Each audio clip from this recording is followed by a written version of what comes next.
Yamamunyina hama makwaba diba UTV. Ebiye premu akankase ebo esodumienu abo. Ebu sabe wedi a na chese omemu nsam ne amana ne nsam ahodo ya boaboa no ene yede eba abesomo. Yede free studio se eno ewo shepa osabeka junction en crying. Ena yeto apeti Ghana fa na nyina. And mekwa so masenu ye this way chocolate drink anum de papa bi ye wohia ene ensuohie. Best point savings and loans eye Ghana sika kwabia sese de nyasam ketwa. Ye gi ehun se kire me na papa Baby abefa bia ya tinkense ye bo adwumayefo ye bo adwadifo ye bo obia ye wo best assurance eno eyensi achi badwumaku a wode ye ho eto so a na kyese woda busua kese mu kwa wonye hiema ne yabam na yaba abeboa ye wo special ice mineral water en super pebi special drinks awodo ni nyina so odwom etu na mabonte na wonya ba akomienu bia na waje na wanum na aboa ama wonso aye special enyumakuo wei ene ne ka ho bi ena asomasna enawie leba abesomo na de bedi ensem no mu akote no ebi enie Ghana ma panyin na nado danko akufuado e de aso abofom wonandom omoye mpuntudwuma aboahwe amakro no afa ne ntuma pa efra na waye kempenifo e de kokobo ama Ghana fo mo twa nsohwe enkoda no so obi biada wonim obeba apo no ene ade eni ene ade ebeye no afutu akọ e de ama achechefo ne awofo nyina se ebase ye kasa dia fa enamu nsem akire nkoda aya na ensem ni bi ho no ma yemfra ne ntuma kakra ye janu dwesetu ho no mu a emwa emanema enkoso ensem no ebi eka ho amanone de agodie ni nada enenne donhwe ba kontem ye de ba beso mo medi e de akua ajewa akodie afi ensem no enchiremu ankasa eni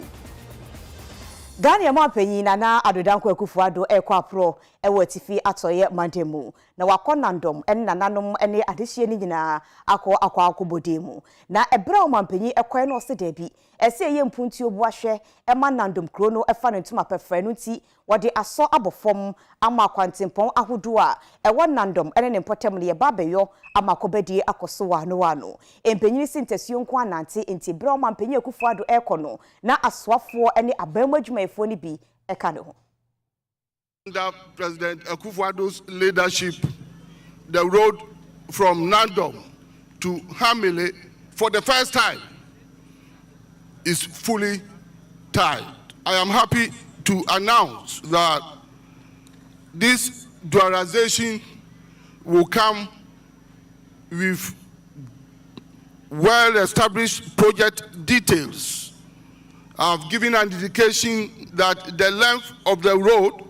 is going to be 2 kilometers. It will be a 2-lane dual carriageway of 7 meters each, that is each side, and 2 meters raised walkway on both sides. The road is going to be raised to asphaltic level. Therefore, you are going to have a banda and a wearing course as an overlay. We are going to do all concrete works and other ancillary works along the stretch of this road.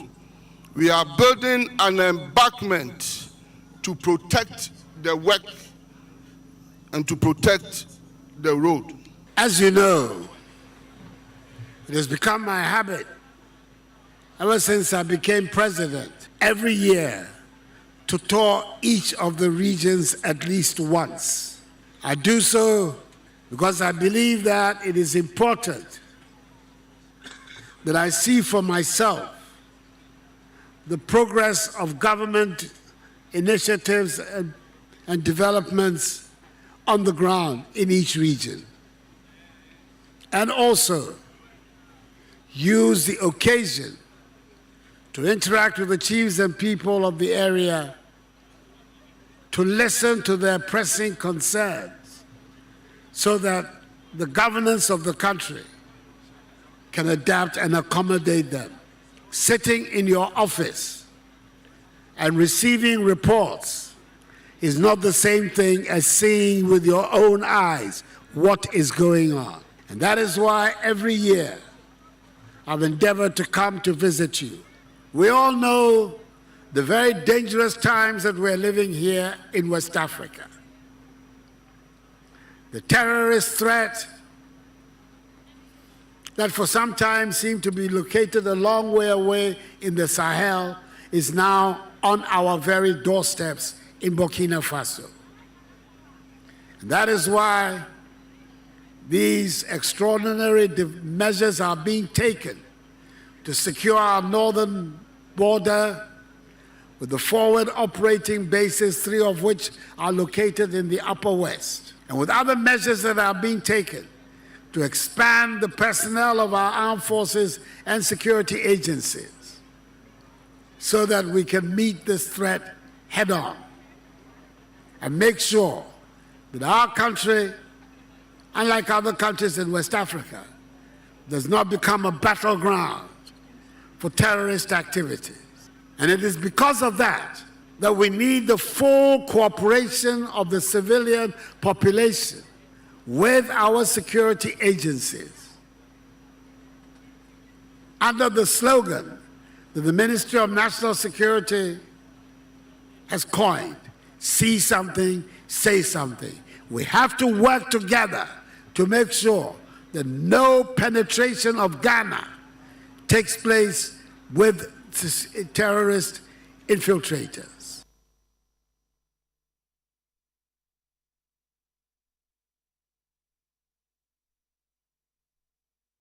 Enkroto ahodo yetu fam agudie ohodom no aya na emu adwumayefo mabunu ene enwoma keka ho no omunya adwuma ne binye enti mpempina na omo kasa sede be na aban no betimi aye we nenam so ama oswafo a na bedi akire wo hwensase ne obo ade ne paso ne fa ehwefo magudie so onmonyafo George Mrekuduka ede ato sa anwumako no wanim senke be ya embra efo madwuma ne ho no omunya sakraye ne makwan ema baabi omutufo magudie no kro no madehye enye adwumanye ne ba National Democratic Congress metre NDC en asante also for be di akira wo no ene da so ye hwasase ene obade ne patwe ho ahia so ne fa hwefo magudie tuo so ene onmonyafo George Mrekuduka ne kasa ye mu no ene wo chiri manwumaku ahodo tuo efo magudie o my Ghana mu emera so se won so se na dwumayefo no omudi dwuma ene afensu bia ya ahodo tuo efo magudie edifiri no obi won se mu amanfo no etiminya won so mfa so pa o chiri mu a obi wo ho no ne dwumayefo bi eye adwuma efo so dwumayefo no nya firi on so aye ketua pe ode ma omo ene afi won social warfare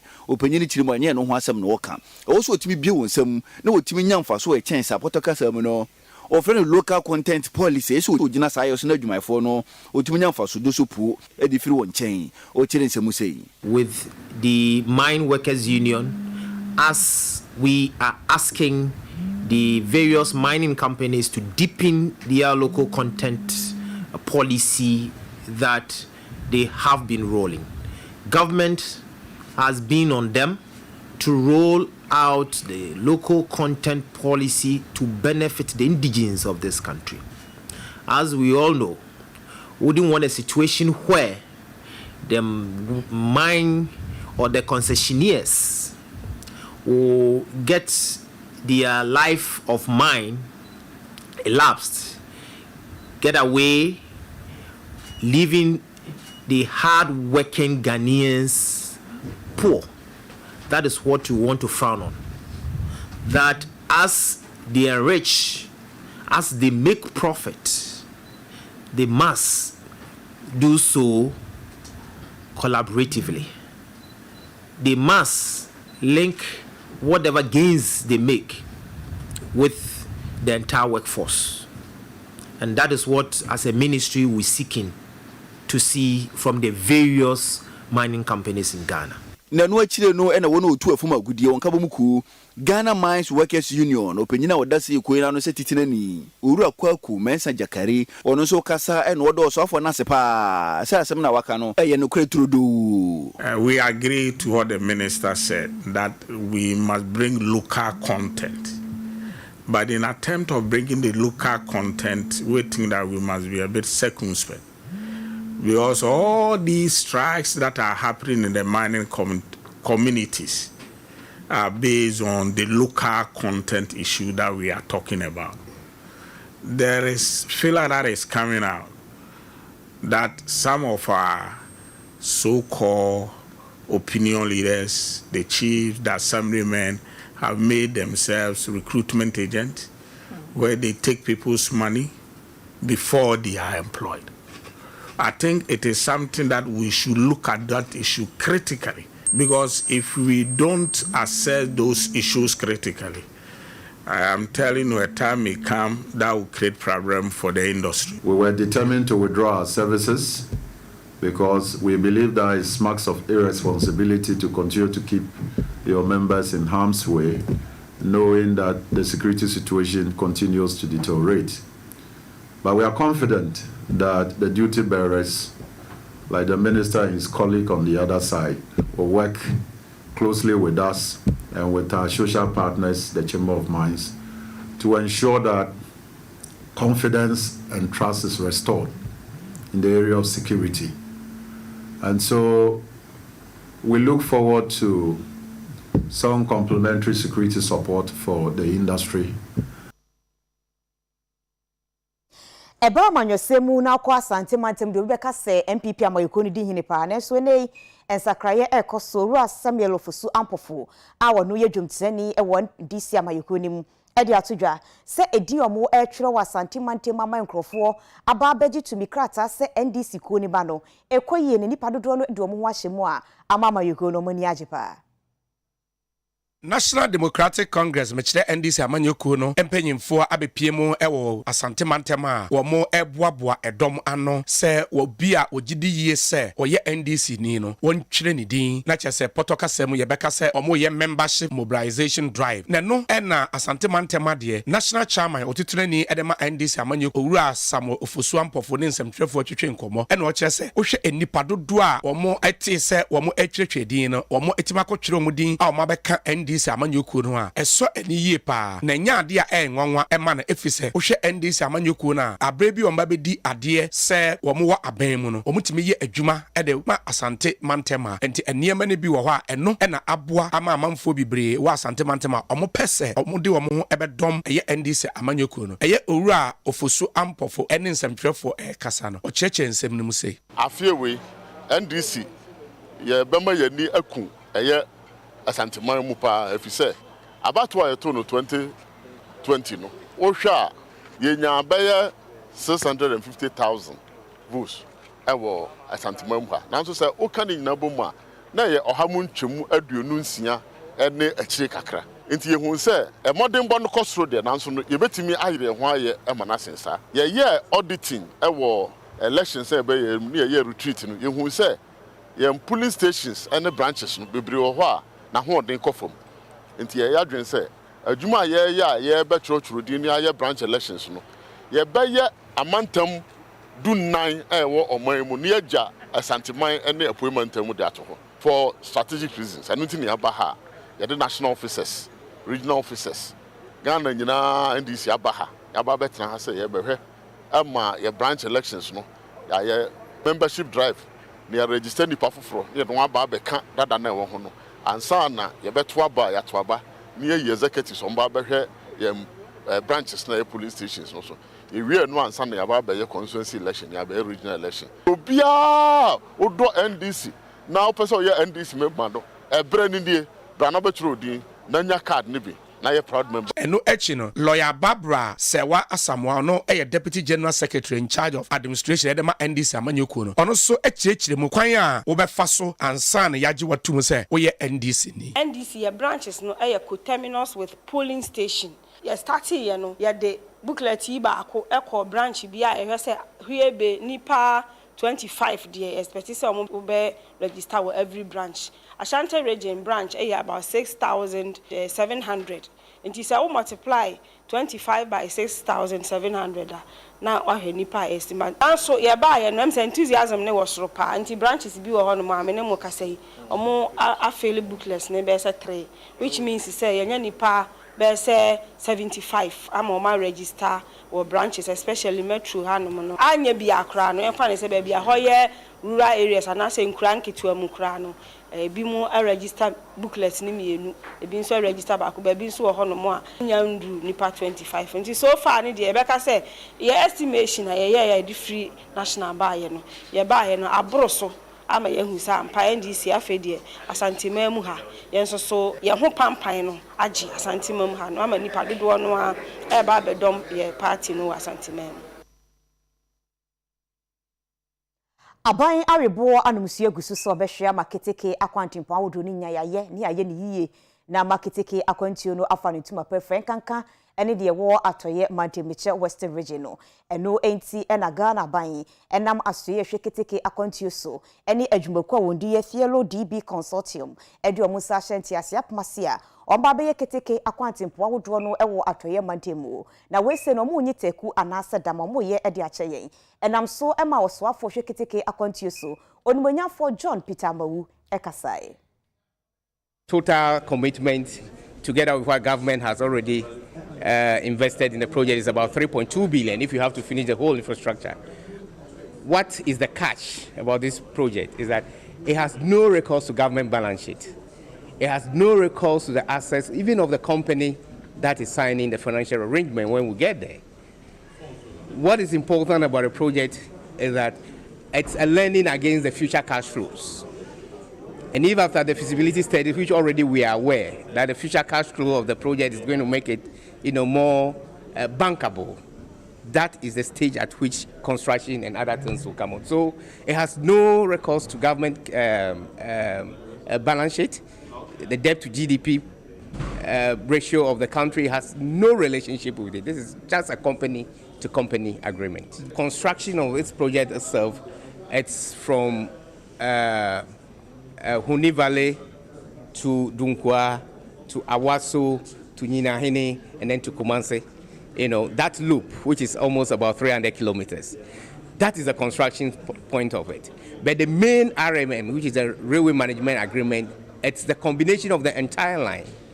The rationale for this is that the lenders are of the view that, well, if you want to give you this money, we need a very good manager to manage the cash flows to pay back for the invested amount of money. And that's where Talo DB is coming in for the management. So the management, it's going to be the whole line. It's going to be an integrated management of the railway sector within the Western Corridor. So they're going to manage the Western Corridor in collaboration with Ghana Railway Company, who are the asset owners. So this is what coming in as the rail manager, while we have the rail operator as the Ghana Railway Company Limited. It is a great opportunity for both our nations and also the financiers, the president of African Bank and the president of the African Development Bank for their inputs and making this a reality, and of course thanking the Honourable Minister of Railway Development for welcoming this initiative into Ghana. This will also create development. It will also stimulate job creation for Ghanaians in the economy. And of course, as you have heard, the inputs by the Minister, as well as all the inputs that were given, that this doesn't cost a cent to Ghana's balance sheet. This is an initiative that will boost the economy and create jobs. And this is what we seek to see in South Africa, in Ghana, and of course, the entire continent.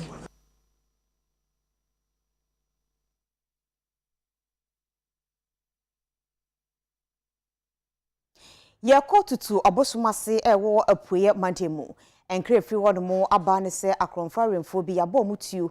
enam so ama bebi omoda no akwakoye sensen bebri nia wo kwa aten de oba aten de ogina wo ne kita aten trudo no eye market krofi owa ahoma no se krofi ma chen yenia efia eba no sei ahoma chen na akwamukafo a won mudi tuo ekwakonobo oboni friend Ann Roberts omoko eye tutu akuapem enne mpotem obosomase ho no se omkodi bone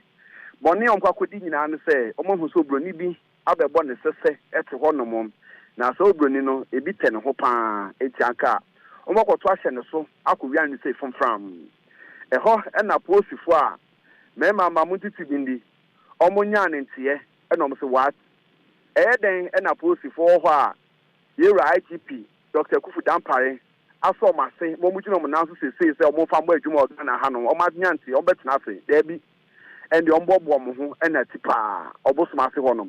and the omudu ho no na mpa akwamukafo a ya conforming sen o mabo awura ayo broni so a and the breeding brothers sanema ho no so no manya obibi bi o mo fa and the omuhu se police for pi ho a na o masa na etu mo egu police for no so na police for say na ebe ye modia and the tintin ekwe eche na hwa yidin na post for no eben ho mkoya nipa miensa omugu fam se kananana age eku omantumi anka bi ɛno saa no na ɔmanfo a wɔn mo ɔbosoma so tie no mu nyinaa kɔ mo kɔɛ a ɔmo kɔhwɛ mmeranteɛ ɔmo gu fam anim ɔmo sɛ baako yɛfrɛ no akoroma baako nso yɛfrɛ no ahwiren ɛna baako nso yɛfrɛ no school boy na school boy yi ɛne akoroman wɔkyerɛ sɛ ɔmo yɛ notorious armed robbers wɔ area mu hɔnom a kyerɛ sɛ efi hɔ kɔsi ɛkɔpɔn deɛ meyɛ aka sɛ bɛyɛ efie bi ɔmo awie ɔmo abɔ korɔ no wɔ hɔnom a ɔmo yɛ wanted afei akoroma no kwampo no bɛɛ na wɔtwe mmienu mu nie ɛna ofii na aduafie ɛbaeɛ na kyerɛ sɛ ɛnɛ wosan kɔ akɔbɔ korɔ no biom ɛno ɛna me ne ɔka sɛ etu akasa ɔmo so a ɔmatɔ ɛmom ɔmakyerɛ sɛ ɔmahwɛ ɔmo nkwa yayaayɛ wɔ mu me ne ɔka sɛ polisifoɔ ɛtɛbiri ɔmo mu no ɛde kɔ polisifoɔ ayaresabea a me ne ɔka sɛ ɛdu nkran polisifoɔ ayaresabea hɔnom a ɔmo ɛde ɔmo ɛkora eti me ne ɔka sɛ abosoma ase mpanyinfoɔ ahemfo ne adeade obiara yɛ ɔmo wawa ebi nso kyerɛ sɛ ɛyɛ ɔmo dɛ paa san sɛ nipa a saa nipa mmiɛnsa wei ɛtu ɔmo so sa ɛde tuo ɛgyina ɔmo so agyegye ɔmo nsɛm nneɛma akɔwie ɔmo fie no ɛnyɛ asɛm ketewa enti ɔmo deɛ asɛ ɛyɛ ɔmo dɛ nanso wo aba mu deɛ nipa bɛdi awerɛhoɔ ɛwɔ mu polisifoɔ ɛkyerɛ sɛ akwamukafoɔ gyina yie ɛsan so ɔmo abɔ ɔmo ba paa na nne wo a wabɔ otu mu pɔ so wobɛdi bɔne wobɛkɔ korɔnobɔ ɛwɔ saa mpɔtam hɔ no ɛnyɛ adeɛ ɔmo de ɔmo ho bɛkyɛw ɛtumi ne ɔkasa deɛ nea asi ɛwɔ akurapem ɔbosom ase ɛne tutu mpɔtam hɔ anakazo hɔnom side no ɛno na mede abɛhyerom yɛahwɛfoɔ yi kɔpem sɛ polisifoɔ bɛyɛ nhwehwɛmu awie ɛne ne yɛbɛtuam aba biara no yɛmfa nkame yɛahwɛfoɔ ɛne atiefoɔ ama ne bɔ no asi mo ɛne wama ne bɔ yɛnsɛ ntwerɛni Michael Krofi ɛno no na yɛde yɛni ɛkyerɛ yɛ apeate yɛhyɛ afi wese no ase no bɛyɛ bosomi nwɔtwe ɛna atɔyɛ ntem esiyɛ ɛne sɛ dynamite ɛtoyɛ ɛnam so ma apeate kuro no a ɛno wɔ atɔyɛ mandem no ɛdane amanfo wɔn na ɔmɔkɔ ahoyɛyɛ mu dɔso wɔn na ɔmɔprepra wɔn na ɔmɔgyapade asɛyɛ ɛne wɔn asɛsi a no muntimi kɔba no manya boade adi no akɔakɔyɛ adesoa ne wɔ hawo we ɛnam so ama wɔn na ɔmɔprepra no nkabɔ mu ko no panyina wɔno ɛda ɔmo ano Dairol Kwashi akasa ɛde atodwa asɛm so mu hia moa pa Ghana for yɛmɛdom ɛmoa wɔ so many categories of victims were appeared disaster ne mu omo wuye eda nchen a ye wo omo praye now ye wo omo praye omo free kro ne mu a omo edan buye a omo business is free omo nsa ene ye wo omo praye omo free kro ne ma ne dan buye ba ne business and finance ene ye wo omo lucy bibia ne relative wuye ne dan buye opraye ne business and so you wiped off. I know ya another category. And you want so more price serious. I mean, I say by Wednesday ye traba konai, an old lady ye trana nine as a result of the explosion. Then you were omonswa opraye wanani na sonso praye onya cat wananai. Disaster relief committee no ya holding call from because Yesika some more from Crawford donated sky, yes, but that is towards the reconstruction into what the support fund. Yamami Joyce Ayidano Astati Juma. But when it comes to disaster relief fund now, Honayana donations and backers, because the confusion is that support fund or where the Skakuma, why disaster fund again? But no credit when the money goes up there, it doesn't come down. So say MC, you know. And Adam Crawford were around sorry ne ade ambe mu a nka be dey pa do o mabem ye dey but still impo enye omo pura no ye were about 6 omo condition ye very critical see if we don't take care we'll be burying the 15th person so far nipa 14 relief items no ye check the mom but at the end of the day after relief items no what happens ne mabeko school light bill ECG 4 ba munim se wepra ene sa ne ma na otifie nso ao consume ne ma more nti financially ahotre kakra wo ho nti e bom pa se ne kra obi ka se okay omo a omo pra serious na bia 6 na ye ka no se bosumi bia omo light bill mefa we nso se mefa water bill we se mefa we anka be ye de nkrofo aboa ye bebre du ba bia se me call for support ana me ferry because Crawford Boapa, but no credit say still na appear to asem no in try. Nyame aya adoma won no mo to so school sahudo organ na ase ni ba betwen so hwe no eye wase no na eba no sa da West Africa Examination Council for Abemwayek enam so ameni o maba be kasa dia tudwa chechiri mu ese o mde kokobo e ma wona o motwo ensohwe no so obi ahwe na wa mapo wa wunnim amusuo bebo apa e beche wode ade ani ene de beyew ebrekro na mu so mo de o mani edi ne mechi on beboa ama enema akoyie papa omudidi yese enkura na sua de enu nti omo betro yi penyin okasa edema wayek eye maame Agnes Tekujo okasai One shemu West African Examination Council ye twanitia from wayek ene de ye de hihye so no na wona okasa edema ekuo no penyin na wode wana no Agnes Tekujo kasa wase na wochiri mu a ene dwodai na wasi nsohwe na dusuafo dodo na ehyase na wukuada na mudodo na soso no obefiri ase wochire mu afia dusuafo wasi nsohwe no wochire bi no wonyina no wondodo 422,883 schools baako 977 mu na wasi nsohwe no obetwire bi ewo mu wochire mu ahwie bebosum ewo mu ya ne de toso aduonu nso 27 na nsohwe no nyina abenewieye na wogina so no de futo ma dusuafo nyina sese usua obehu se wansua de na da hopefi sese bi enkuku na okwakodi no na ma wonfo wani ento aposo ma wonfo wani entoto amanfo bi so se fo discover ye be ma website ho questions no wo na akwakusua ochire ma nyina na nya nokure se wanhweye na se mpinfo sa so mu so a odo be famra kwan so pa ya ye nim say from 1st August to 19th August so na ye visual art project work nyame ya dom ye wie enu se say ya share your theory papers na ase na afi we your examination no 422,883 candidates and our mutual examination no almost free 977 schools in Ghana. Say ye ti say bibi kosu wo school bia ye beka na obi an hu say bia school A omu yesi na obi a enhu nia e kosu wo ye schools no. Nia ye ka kire ye candidates say ye nyina ye nim say ye scammers na ye rogue websites say omu de niema omu putting niema online na enye enukre ne say omu make sure say omu follow sa websites no because ya nim say this examination e Ghana pen na ye tro other countries no mo atro dida now because omu atro dida no pasco wo ho enye the same questions na Ghana be tro de but obi betumi afa obi pasco na waka tro say oh enu na ye be ye no nti ye ka kire candidates say omu nhwe so na omu nsua de na usua de a examination no wetumi apase ye sre ye supervisor invigilators and I done for one media nyina say obia emboa na examination no enkoso ye my put out information na enye nokre because yes sir a creative fear and panic and kwakura mu no Agnes Tekujo akire nsemu sei printy and I pack ye question papers nyina under strict compliance with our security regulations ya brief your supervisors ye nyomo kasa ya tromu yes so mu ye say question paper we send yes so mu hwe na ye administer question no bibia ya bibia and I brief your depot keepers no your depot keepers ye work staff a omu hwe ye depots no e ho na ye the question papers no free strong room na ye the code depot no nti e ho na obehu say anopa schools no be kwa akofa question no with their various policemen nti enu na ye you put in other measures to make sure say examination way ye nti asemboni bia any National Intelligence Bureau security agencies ye print your questions no nyina na omo wo ho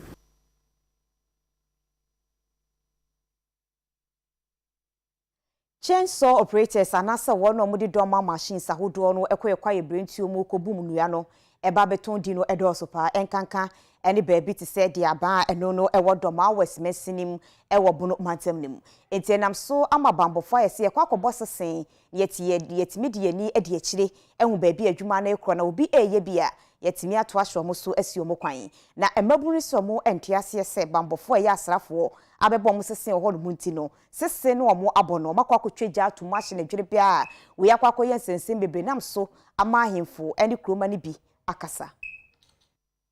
yes ne empenesa and so baby papa this is regional minister Madam Roma yes ti je ne follow se fontem no mesre na yenhwe ni na yesin konwa na papa di sika say that's a can be share na ya to answer from men mamanfo no opinion leaders no na yenya kutrase na ahwe di year to year ninti sa me mentime ho asena ba no yenya ya trust next konwa nti je wura ye mame region mi sabetu de on so fa no nyim na bresim no on to na sanfre nyina because forestry for no eno muntese trambone medical che faso wo so community no sai on kufani friwa company bi kura ba so ba adwuma ebelusu ya san kreska no ntimesre na madaro mamu nya mo ya memwa na basa ba no na entrance na sinkunya na sisi masonjumra we no military base dan yesi abetimi afa sojafo aduasa ambabo ama bambo ama nipa ne japade ehun ba ne niema bebre a abi omuko bi omutu yede boa ma o man hyehyere koso no na sa abre broni bes abazi ya behunu die genti mfa hye kokko mu enti ba bia mra ese no yede beto samra wo ya bofra wo kɔ suku anase wo wie suku a wunyanya adwuma afa na obesam fifira ye na japade wo fie yi sabre wasa ni die na beda na yetimi akoya nim enti de kan se asem si a eya no baba ye broni be kan say dialogue yeah, facts finding here. We dialogue and see the way forward. Nemo nyane say, you better sense baby ya say akodu no. Bibi ya here, enye ye bi e ka na ba fi. Ti the extra ye mabru ne ye nkankan dia ba kro ye mai say semo da abotre. Bibi ya abotre nemo nye dia ba so nko ampo kro nemo nkro atwa ho ahia nyina say asem ba ye de ano e na eka. Ye mfa patrol ne matches and solve issues. Posture of the illegality, illegal change sowing, illegal logging has been on the ascendancy. Yeah, it never used to be so, and therefore we change that. It's a response to what is happening. It's not only this base. We have one in the Hafo area, and then one at Infanti in Western North. And it's unfortunate. So plans were advanced, are far advanced to take occupancy of the place. We are deploying military men. Yesterday, my executive director was at the army headquarters, arranging so that we can deploy men to come and start manning the place or take occupancy of the structure. And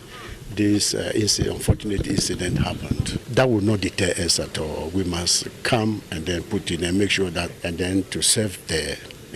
object of the exercise. Apiani bonsek eno eya huteko ewo oboase ewo asante mantemu na oma friends enchofo hyiemu e de atodwa akire mu se eye oboase minesfo asase na na galamsefo no edidi koso e ha adwene pa eno nti omu dwane e de ato otumfo se eti otoso mienu asante mewura so onye bibi mfa wona afenso mampanyi akufo ado Ghana mampanyi no kasa yetie nti no wonhwe na galamse ne yemra no ase ewo pomu ho. Eye apiani bonsek ene ye nuanu ma beka ye ho ma ye ko float ende yi no ye nya ne ntiye na no ewo news se enuanum ne binum a omonya akwanya omoye adwuma ewa asase no ase no ebinum a omoye intruders and etimi afa asase na se akopie mu wo AG fonsa asibu a ye threat to the mine and san ne ma ne bi no ene di eye mine nunya ema 2014 mines no e collapse ye. What we are saying is small scale miners adwuma no ewo ho a omo eye but the few intruders no a omo come mines nimu omo concessions nimu no a ebe ha mine no ama mine no akọ efom biu no eno ene ade a yes aban se so man timi afom na ensi fom na se intruders no esan come mines nimu na mines no esan so ekọ fom biu a na che se eka ene anamotu a aban etu ye de mines ne ba ye de nyina no na eso anya dai a manfaso amfa ma obuase ban ne Ghana mine Nunti and Yefe on the President of the Republic of Ghana and a year or two for say to two and I'm say ye be mines no na okaho and ye be ye and in penifo a war abamu yinano say omatayachi na okwa a year apiani bonsek and local contractors they all other stakeholders small scale miners a kaya hono yentimi and fight sadie no ne yamwa na small scale miners no enyo madwuma na omunko mines for no concession mu na mines for no no enyo madwuma na emfa asudwe no emfa mra yes sir otumfo yes sir wo da okabia obi atie majiko koso yes sir wala bongodia na bo president kaye fankrabo do safre president national security judiciary obia mo fo mo mrem na o matumi save oboase Anglo Ashanti edi ejapade bia obey wadwen say obakofa bi ana obewura say de yani task force we betu dama ade wako police station amen ya sanso ni judge na shia say so be come ADA undergrad 2 weeks na remand in this this time no o jeli no be 5 years they say jeli will be 5 years on san ko bi because ye obabi wo ha obi aba obenya baby a obedidi a ade tina so ko na ko bokro no Eba enemu adekye hyehyeye meche sex education no a aya na hu senke no edin kakra se wo ba sukonuma ejina wanimuo na obisa se ma me ne papa ede ebe ne de ebe na moye ya ansa na mo wo me nkyekire mu no aya na edin pa na so eye maami Rosemond Obin ede atodwa se wo kire akora de na wanya kokoduro ampemu anka nche akora ne se weye na weye eye bia na wo de kwan wanam na akora no ekokoduro ba bi pe na nani so abiri no enti yenkyira de no modi no yemmoni di no denwe na yemfanto wodo mo se oba pokua na wo de kire akoda no aka kire se weye mpokua ana se nufuo enkon ka kire se o we na wo ba de bema no o de bema na aduane de bi wo chieche ma akora no te ase eboa no ema no hu di obetimi aye ebra wanyini eduru ni mpani fie so wonnamuo a kire so bi ba ko kire no a ebekwa ko ha adwene Madam Rosemond Obin Edison Seminary Tuja, Ujumadi be Greater Accra National Service Personnel Association, Ekuma Edokwa share so ewo West Adam Nsinu emu. Na Jumadi na se no schools bi etise Maranatha, pedia tokope, alukpem, ena fi tuanya ne kope, ena wonyina ne se Jumadi wonya so emfa so. Na Madam Rosemond Obin ka se emu na wo chiri mu a, se na be na dusuane ade kire won se betuma fa ne to mapadi afira. Na mpempi na ade potin pese ye se kire ye aduasam bienu e kire mofra no. Obeti asinti no se kofa dusua a efa mpamu agrodi hu mekire sex education a achichafo nya kukuduro na so oba ni pedua ho akwa na opese oboso a omboso na onjai se abiribia na ode wada se oba ena akusu kuma ena oba ena ompokua omboso obi so se wolalala ekwese na abofra no ni timu akwa ne kesene ye ne se enwom bi ena woto kire no nia oka no ohun asem hie wo mu ebema so hona makwa na opese oboso a emane koka otadua ena mane koka obema obi nso se bolo pempe won si ni pen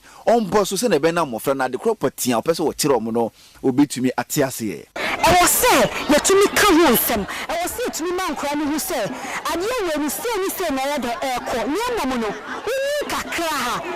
na waye anase ewo esuewu a wo hie ni enti se bia ewo se oba wo be wo ban ese be ma se be wo she condom ena esuewu ni na mpembe be no awofo na kwantumi nka ho asem enti de asem be wada saa enti mo fo no ehya ase se wo di sa dwumedie na wontumi nka ntra awofo no se bia se ya na asese na tesa koye bibia wo ho enti na me hye mpemfo ni nkrai se ewo se yetumi ka ensem se ne yebe eti ema ye nche emma ewu nsunsuanso bɔne ne mansa anya be ka se bi hu yanka na ne kokora mu no opanyire ba ko oto nsa ede frɛ no ema ode na ni monyam be pie mu dwumadie no ase Suzette Duniki no tei ono nso ekire nsemu sei e dwumadie no ase saa program we mi gidi say ye koswa ha ne ye na ye koswa na mudi nkomo bi say ya ebema omadwe akoho ebema mo ehu nso say bibi say ewo ho ena ni kwase ye wei enwo wo ho ye de ye bibia nti e me de say ima na pie ene ya baba wai ene ye kom hafo abedi nkomo e hu le say enwumesua anase nkyekye fa ema ene memenhye mu ho no ewo fom nti no eya na omunim de ewo enema saa ho no wo fom ene na ma omo ye enema na omo ye no eti naspa aya ade so omo di dwumade we hyehye so na yeso enya akwan be kasa ye me fi sese emre brano no ye ba na ye no wo bedi nkomo ne be kyekye om se de om be ba omo ho ban afa se de om betimi se nke betimi anka omo nya kra omo ne mema ne nhye mu kra na nka omo nyini dwum pempense bi omo ade omo na na koma ya me fi se ke brano ye ne sa nka beboa ama atom ti ma mo so omo timi esin ade eti we ya be we ene sese ye mfa so he ya na omo bia ye nyamra beba ye ne omo aba be kasa the sex education so much. They teach us how to use the friendship class. Also not to open our legs for any guy that they taught us manner to not that we just keep it.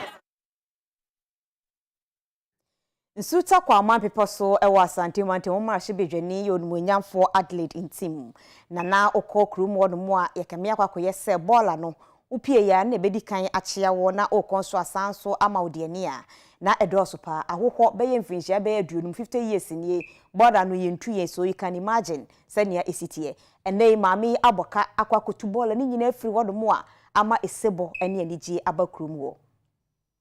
hene ma ye denkra ama ye befre me na me baaye no o mama so te say bola ye asem we ha no pa de bia senipa ko ba complain wo sa bola nso because so bola iso e was a central in Sutakwa because so but sense bola no so ho no mo ba na ye ma no mo de asagu so nti ye be tu afiwe me de se mo be di emra no so na omo de agu container ni mo kana no ane na otwe ne efre no de tu danim a miura enam na chia me zo sere no ada bola yi asem no etete no kure ni nyame anim se dem di ka kansa MP abako no eno kure wo de adstrade tu bi no anim a omo ye de nanso se jaso se de we ni de di kan ye hu ne sa se eno enhira no na ontire ni mu nhyire no na ye mpa abodi adstrade nse ye se de waye bi pe no wono ne yeto ano so nti ye bompa ye se emire bidu na se ye pe akanifo a oba ya jewa yenim se nyankopon nti eye se central ye besa akaso akoso akai no yeto akase bonu so ede akọ amnone ensemu ekame akwakoye se na wotwe mienu esu nie na Kenya focus nanim ekoto aba eyi omampanyi ene mrahebedwafo no na panyi ba akọ ye adwuma edema Kenya abato komisa no yede ne kotena ase se wonye adwuma no ba bi yede ne koye no wose ne ho dodo no ne ho hyeda emfa no yie miti ye meya memuye meya asemefe mebofro me na omsi ne de asemu nie afede yenhwa papa na atopiti na chese wa collapse ene ebo na bombo ye ntem ede ne ko ayaresabia yede ne koduru ye na doctors echem se papa ne krampo no wodi kan ehwe ne nkwa ansa na mode eba wei ene nipa bi acheche mu dia ba betu dwa se papa no bia no wo yare dada ena wanka ene yede ne ko ene bisi dabi aba omo eto ye no omo krampo no nwemu bi akoso wo baabi enti nyankopon na ye na adwuma wo hyase ede afri abato komisa adwumayefo so enti wono omunim hu bie no osa aba no omu wie mu di ma obi no omra meka ho asem anya saade a ade efe ebe yo mutanya nipa behwe omo nkwa nkopon chese ebedo so pa we ama panyina ohwe abato so ewe Kenya memu aba be kasa de atudwa se omo gusu a omo eye adwuma no omo de papa ni wo no mum se yade na oyade ene wahwe ne nkwa na bibia eni akiri